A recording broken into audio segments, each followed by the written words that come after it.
Hey guys, how you doing? Welcome back for another bench update. I know it's only been about a week since I last did one, but as most people, stuck at home pretty much, and a little bit extra time, so I thought, hey, you know what? I finished another model since we last spoke, so let's show you guys that and talk about a little bit what I've been up to and do a quick video. So, also being, normally usually do my videos in the evening, but being, again, working from home, it's kind of late afternoons. I got the sun shining right in, so my usual angle right there on the bench has the sun shining right in my eyes. So I just flipped the camera around, and this is a stash behind me. Done videos before, so you've seen my stash, although it evolves all the time. But that's behind me. So today, yeah, a pretty quick video. Firstly, I'm going to show you what I finished. So last time we spoke, I finished the Tomcat 72nd scale Great Wall Hobbies, and it's kind of at the same time I was working on the Revell Tornado 72nd scale GR4.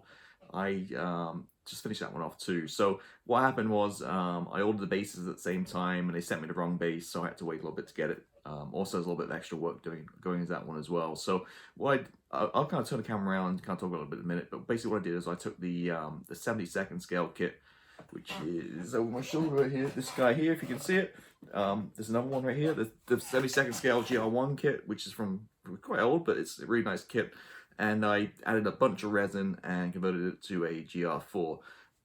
So I'll show you guys that. Also, to be honest, my mother-in-law moved house. She bought a house about a week ago, so I've not had much bench time. I've been over there fixing some of the switches and lights and painting and some plumbing stuff, the usual stuff to help her out. So I've been doing that, so model time's been a bit low.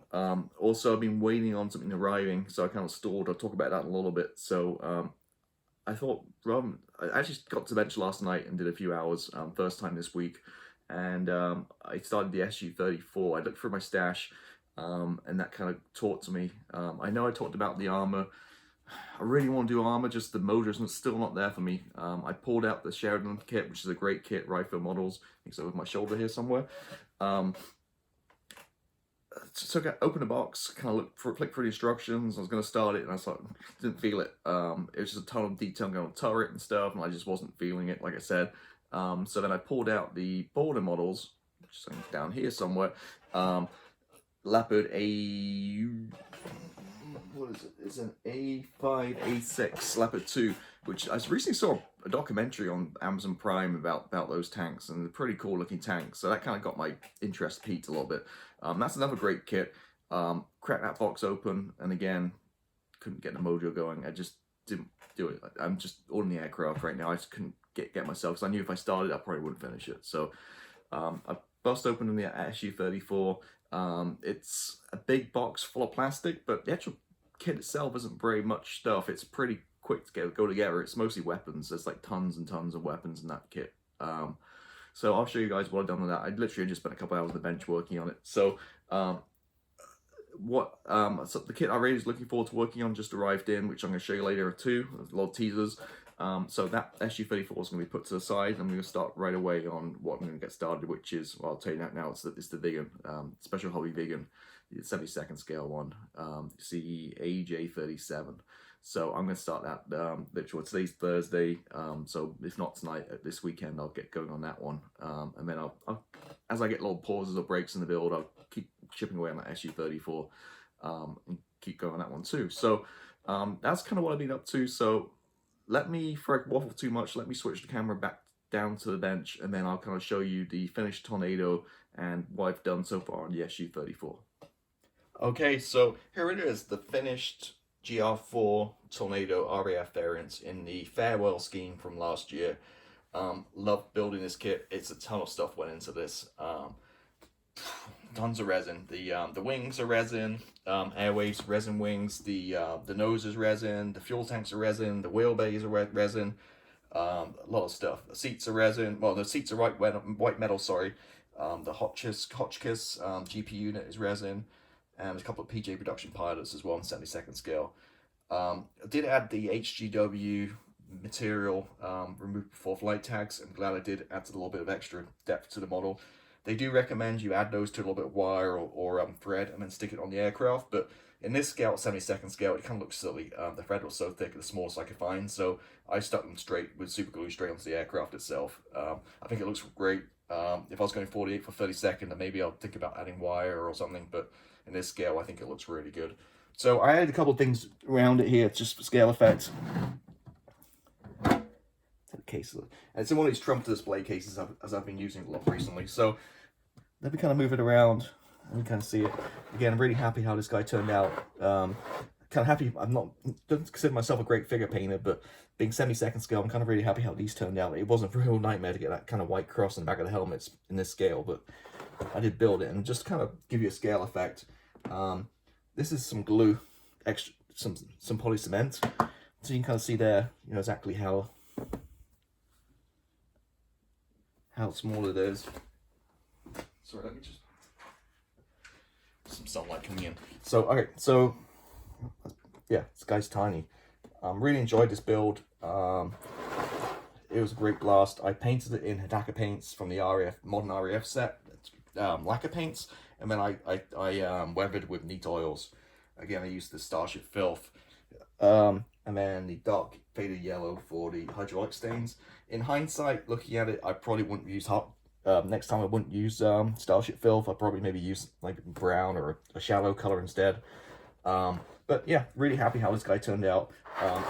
Again, like I talked about before, I really like adding the figures too. Adds a little bit of, add some story to it, and also gives you a sense of scale. So you can see the two pilots walking up, well, pilot and navigator walking up to the jet. Excuse me. And also I got the little power unit too. I weathered up right here.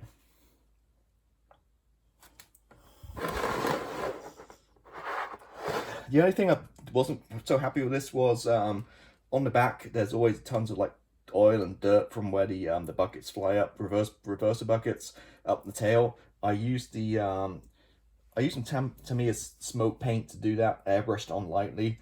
I don't think the paint was properly mixed, or maybe it had gone off or something, because it's like, if you see the kind of pigments are really big on it. It shouldn't really be that kind of like that, but it's okay. But like I say, I don't know what happened there, but that's my only kind of boo-boo I made on this one. But this kit went together great. It's the Rebelle 1/72nd scale GR1 kit. Like I said, added a bunch of stuff to upgrade it. I filled in the port side cannon, the gun, and also added a few freight dog pods and stuff to it as well to upgrade it to that GR4. The cockpit is as is. It's a GR1 cockpit, but hey, in the 72nd scale, you're not going to see anything in there anyway, so it's good to put just a couple of switches and stuff are different.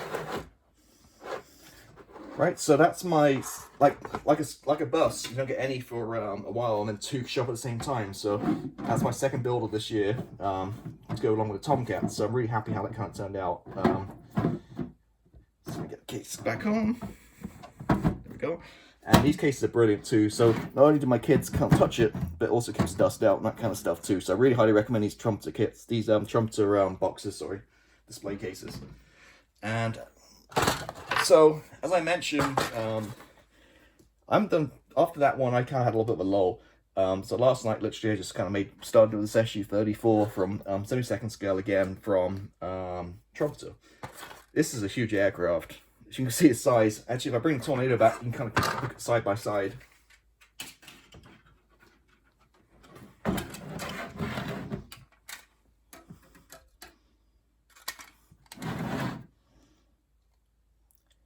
It's kind of hard to see, but you get the idea. It's the case closed out. You can't really see it much, but this is huge.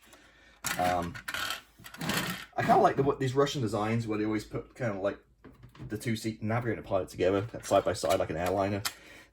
So yeah, so this guy, so basically two halves. I built the wheel well right here and started cockpit. This is the basic stuff, so I glued it right in. And there's a couple of land pieces going on the inside here, so it's a two-piece fuselage. It goes together really nicely. Not sure about the nose. I did order a resin replacement nose. Will be here kind of shortly. It was just a couple of bucks, so I mean, I'll wait. I'll glue this into, well, I might glue it together anyway, and then I'll compare it. If the resin nose looks a lot better, I'll just cut down and add the resin nose. If it looks kind of similar, I'll just obviously keep what I have right now. There's no point doing the extra work.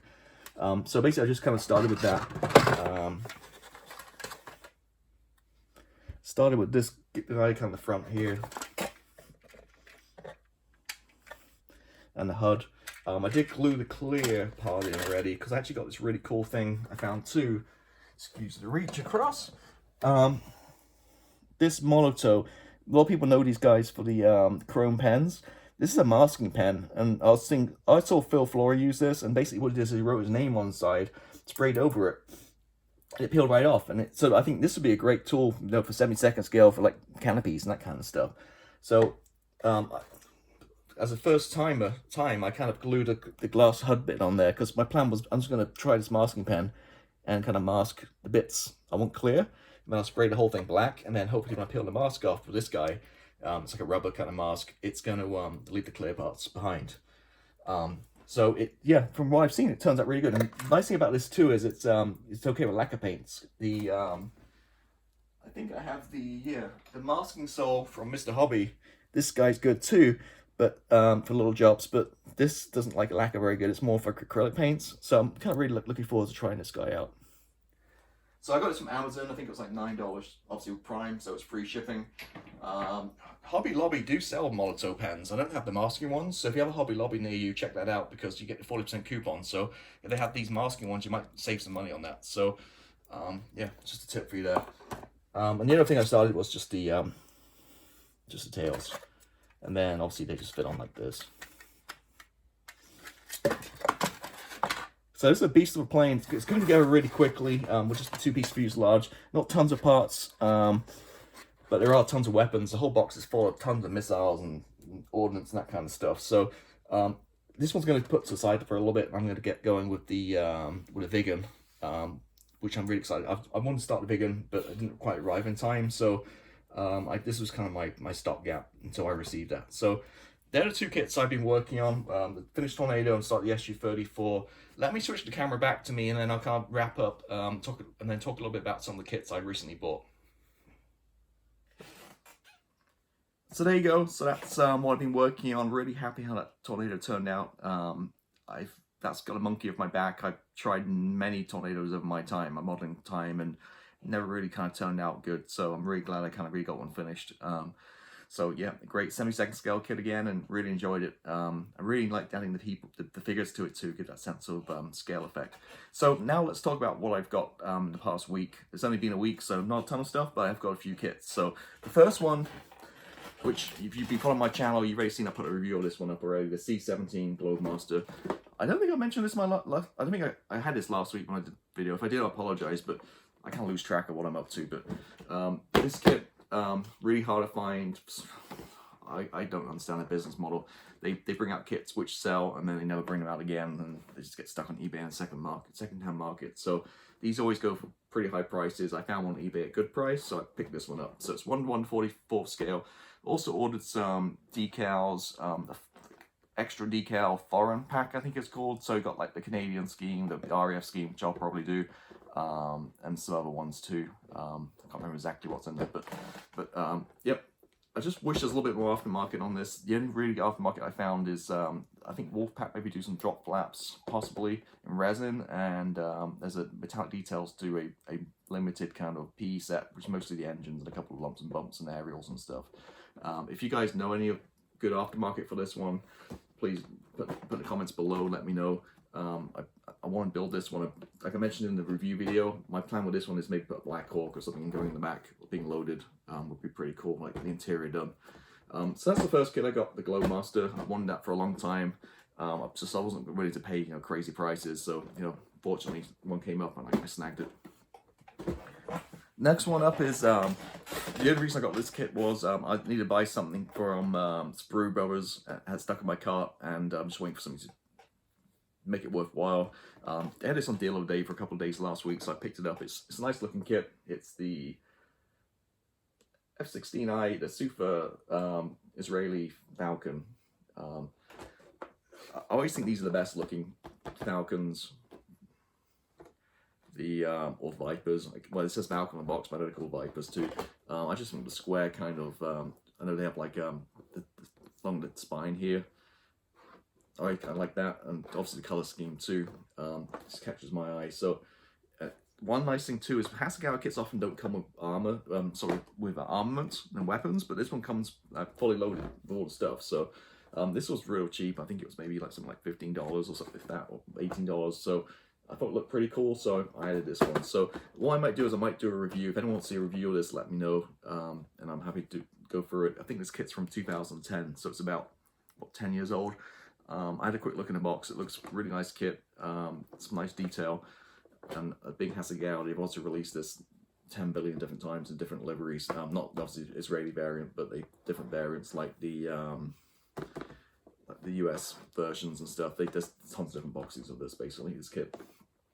So got that one, and then my next kit, I couldn't help myself.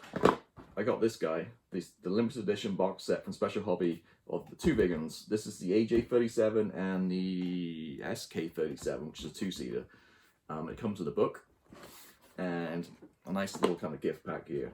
So if you kind of be following this channel too, you know I'm kind of itching to build a big one. So I know, sorry, I'm reaching across here. It's falling over. So we talked before about this guy I had. This is a great little kit. I really like this scheme, but then I kind of really like the kind of camo scheme too. What was it, like Splinter kind of scheme? So I was going to do this one as Splinter scheme. So I ordered a mask set, and thinking about it, whatever, the more iconic one is with the scheme is the AJ37, not the JA37. So my game plan with this is I'm actually not going to build this one right now. I'm going to build this one in what's in that scheme is pictured with using the mask set. You know, if I hold it a little closer, in that beautiful kind of Swedish Splinter, 3 or 4 colors I think it is, pattern. And being 72nd scale, it's going to be a little bit of a challenge, but hopefully the mask set is going to turn out pretty good. So I'm going to build this one in this scheme. Some point in time I'll do that one as the two-seater in bare natural metal finish you see below, and this guy I'll do in a box scheme like this. I do have some resin stuff coming. CMK do a bunch of resin upgrades for all these kits, so on this one I might go to town a little bit and do like the drop flaps and that kind of stuff. So that was a really nice kit, that one. And these are obviously exactly the same kits, just the different variants. There's 4 different ones, I believe. So I've got 3 of the 4. The 4th one, I'm not a big an expert, so I can't remember exactly what it is, but I know it's coming out very soon this spring. It's I just saw recently some pictures. It looks a really nice scheme. It's like a blue, red, and silver kind of mix. So that's a really nice scheme. Sorry about that. My work phone went off. As most people right now can probably relate, as soon as your work phone goes off or you hit it, the ping of an email, you kind of have to drop what you're doing and just check everything. So, cool. So back where I was talking about the Viggen. So yep. So I'm gonna start this one this weekend or maybe tonight even. So right away I'm gonna start the JA37. Used to play DCS a little bit in on the PC, the kind of online kind of flight sim, and they had a Viggen on there, which always caught my eye. I never really heard of Viggen before then, actually, and then just seeing that on some YouTube videos and stuff, it's a really cool looking aircraft, I think. So definitely excited to start building that one. And also they have a mask set out too, which is nice. I have the mask set for it as well, from Special Hobby. So that's the kits I've got. A few little sundries. I've got a few more Hataka orange paints, Hataka lacquers. Really like these paints. I like them better at MRP because you can actually mix them yourself. They're not pre-thin, so you can get to whatever kind of consistency you want. So just picked up 4 colors. So I picked up you can't really see them very good, but I picked up the 3 Israeli colors. So obviously for the F-16 there, and also I have over my shoulder here I have the F-15 eye as well. So these get a lot of use. So the 3 colors for the Israeli, hopefully they kind of match. I know it could be a kind of hard color to kind of pick out. Hard colors to kind of find, but so I got 3 colors of the camo, and the 4th one I got was some extra dark sea gray. So the Phantom right here, you can see that. The Royal Navy one. I don't actually have. I have the RAF set for Hataka, but it doesn't have the extra dark sea gray in it. So it's a beautiful color. So that'll be used on that guy right there. So 4 paints. Just kind of fill the card up a little bit. Picked up some of this stuff. I have the usual Tamiya tape. I think the smallest is maybe 6mm. This is only 1mm, so I think this might help with like you can see how thin it is. It's tiny for like masts and canopies, that kind of stuff. So yeah, 25 meters in a packet supposedly. So there you go. So I got some of that. And then the last thing I got was another Coastal Kits base. This one is Airfield number 11. Again, the 72nd scale. As you've seen with my recent kind of finished builds, these make a world of difference. These are only about $10 each, but just putting an aircraft on this and maybe a couple of figures just really kind of sets the scene and really kind of presents your model really well. So this one's kind of more of a kind of deserty, or maybe New Mexico, California desert, or even the Middle East, or possibly Israel, kind of color schemes. You can see there's a picture of it with like an A10 on there. So yeah, these things are great. Really hard kind of foam board kind of mounted, and there's tons of different types of aircraft carrier and bases and stuff, different sizes, different scales. They do 32nd, 48th, and 72nd, and 144 for airliners and stuff. They do like airport kind of ones. So yeah, so I'm really into these. So I've got a couple more left too. So whenever I can, I just pick these different ones up. It just really kind of makes the jets look good. And that pretty much is it. So like I said, I just did an update about a week ago, and typically about once a month, but just because I got some downtime, I thought I'd quickly just throw a video up and show you guys what I've been up to. What I might do is I might do 1 or 2 more reviews, well, not reviews, but inbox showings of a couple of kits, maybe possibly the Vegan kit if you guys want to see it, or the Sufa. Also just recently put up the MiG-25 from ICM. That looks a great kit. And also I did that Globemaster. I put a review for that one up too. So been pretty busy. Looking forward to plenty of time to bench next couple of weeks, and I'll drive through and hopefully get that great progress next time I see you on the big one, and also carry on working on the Su-34. So thanks for watching. Until next time, catch you later.